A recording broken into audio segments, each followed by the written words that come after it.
breathing problems? Help heal your lungs with this and this. Find out how right now. All right, today we're going to talk about lung issues and lung infections, something which I am personally very familiar with because for the first 35 years of my life, I had asthma so bad I whistled when I took a breath. I had chronic bronchitis 4 times a year. It was so bad, and it took me a long time to figure out what it was. I took inhalers, I got shots every week, and that didn't help. I mean, inhalers help temporarily, but it didn't get rid of the problem. The real answer is to stop doing what invites the problem and feeds the problem, but I didn't know that back then. But I will mention 2 things today that you can take that are going to help with your lungs, and this is one of them. I'll get to that in a minute. Anyway, let's get into some very basic things about lungs.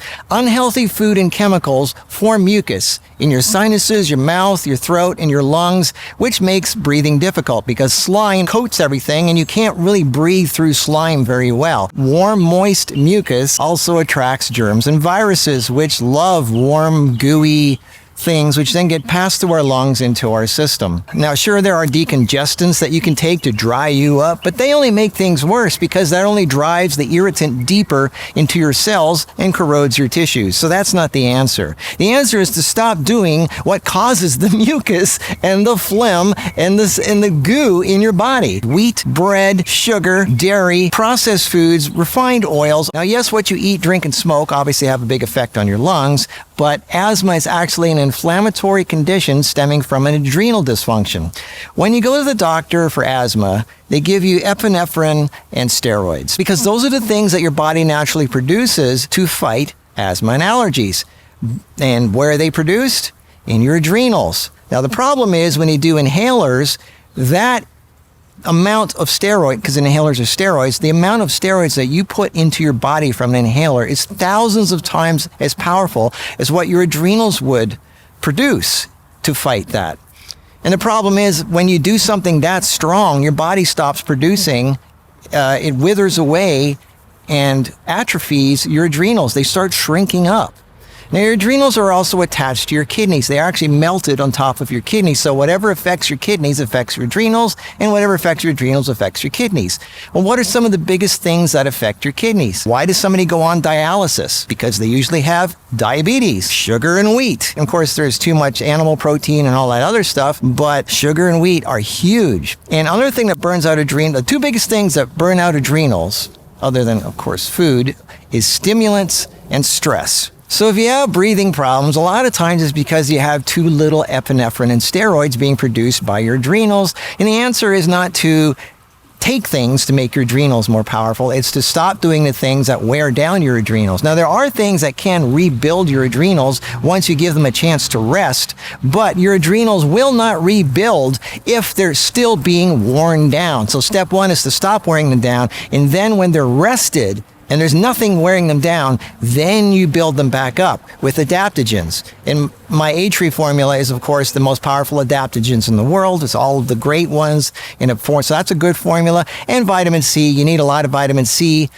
to also, the natural herbal vitamin C, not the synthetic white kind, to rebuild your adrenals. Another allergies and asthma thing is dust mites. You lose billions of skin cells every day, and it gets into the floor, the carpeting, and that creates dust mites and pets. If you have pets and if you have carpeting, you've definitely got dust mites. Huge problem with people with breathing problems. I know carpeting is great, we all love it, but if it's older than 5 years, change it, get rid of it. But then you got the new carpet smell, you got the chemicals and all that, so that's not good either. Anyway, so why am I standing next to a pine tree? I mean, this is like the whole reason for this video, and I haven't even gotten into it yet.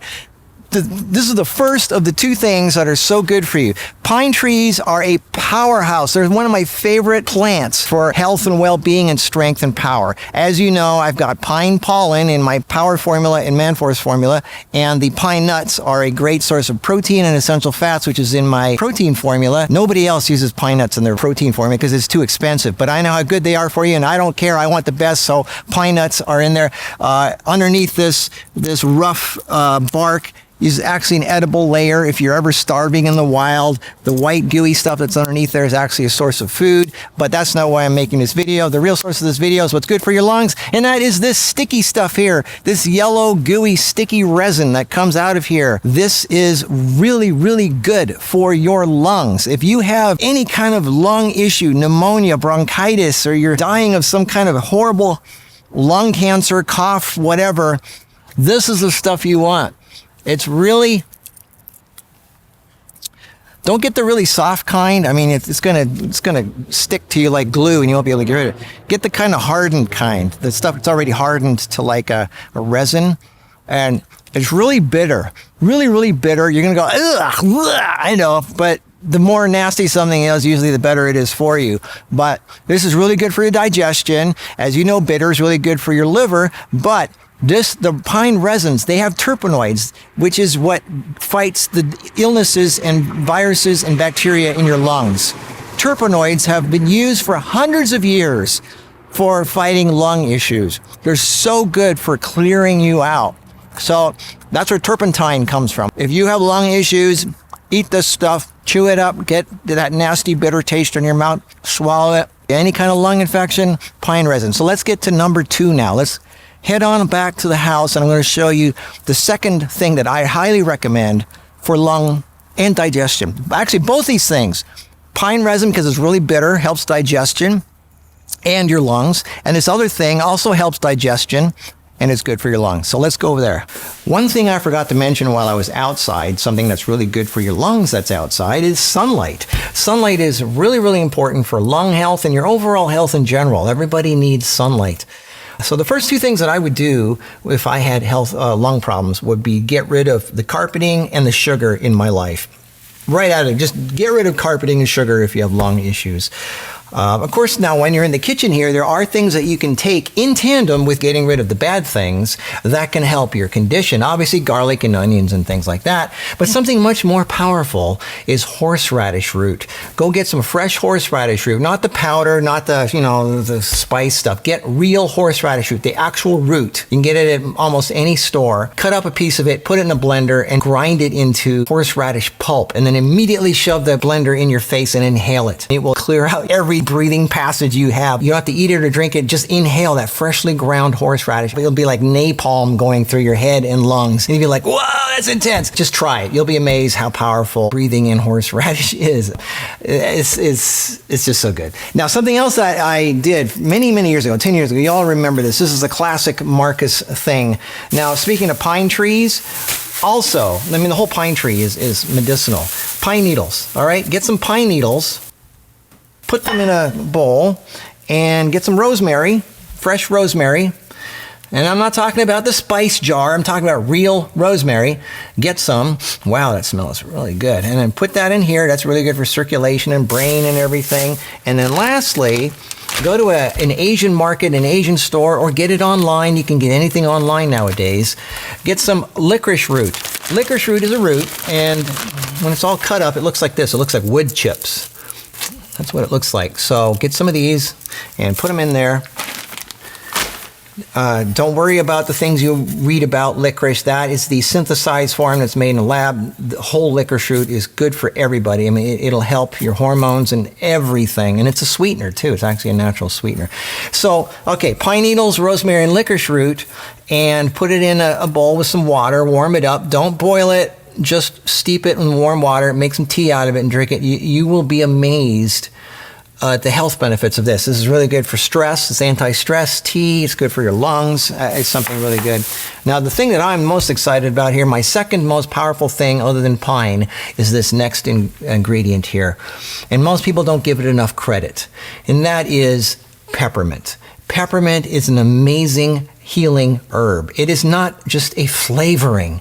Peppermint relieves gas, indigestion, heartburn, acid reflux, stomach pain, ulcers, intestinal cramps, colic, nausea, irritable bowel syndrome, and just about every digestive complaint known. The oil in the leaves soothes the bowel muscles and calm the entire digestive tract. It relieves intestinal gas almost instantly.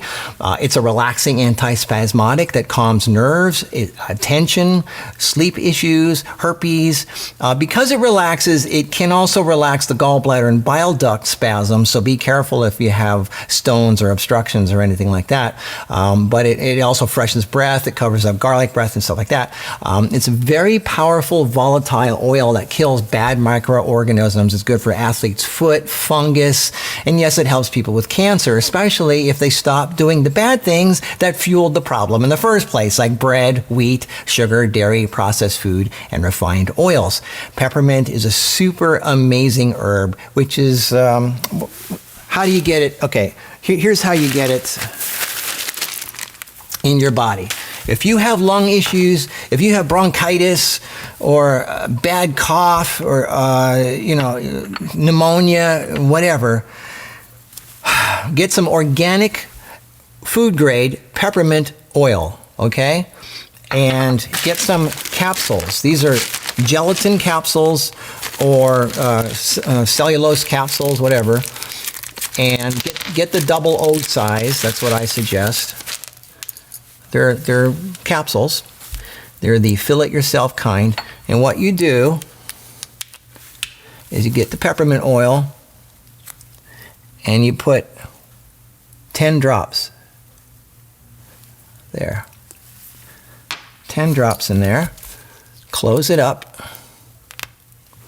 Swallow this with some water and watch how your lungs just, after about 5 minutes, you will feel this whole area of your body just opening up, and watch what happens with your lung issues. Peppermint oil, I'd say about 10 drops for an adult, maybe 5 or 6 for a child. Don't get the kind that they use for, smelling up a room. I'm talking about food grade essential oil, pure peppermint oil. This is a miracle stuff. Peppermint is so amazing for all the reasons that I said.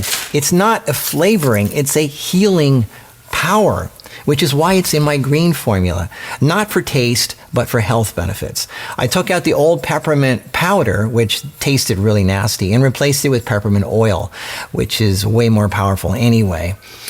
If you want to learn more about the power of herbs and what each one does and why it's good for you and how to recognize them and harvest them yourself, get the Free Food in Medicine Edible Plant Guide, which you can get at edibleplantguide.com. It's full of stuff. I mean, every known common herb, what it looks like, how to harvest it. Years and years of research on this. This is probably the best edible plant guide you can get. edibleplantguide.com. And for more info on what to do for your lungs and what's good for them, what's bad for them, and everything else, get the Lungs ebook at marcusebooks.com, which has an ebook on just about every health condition you can imagine, which helps you heal yourself at home naturally for almost nothing. And that's what I'm about. I'm here to motivate you to recognize the healing herbs and the healing foods, grow it yourself, get it yourself, make it yourself. So if there's no more stores, no more society, you can live, you can exist, and you can probably be better off than you are now. So the whole idea is to be self-empowered, to heal yourself at home for almost nothing. And what a great feeling that is, knowing that you don't have to ever get sick again. So I hope I help you, I hope I inspire you, and maybe you'll learn a few things along the way. So have a good week, be healthy, I'll see you next week. Bye-bye.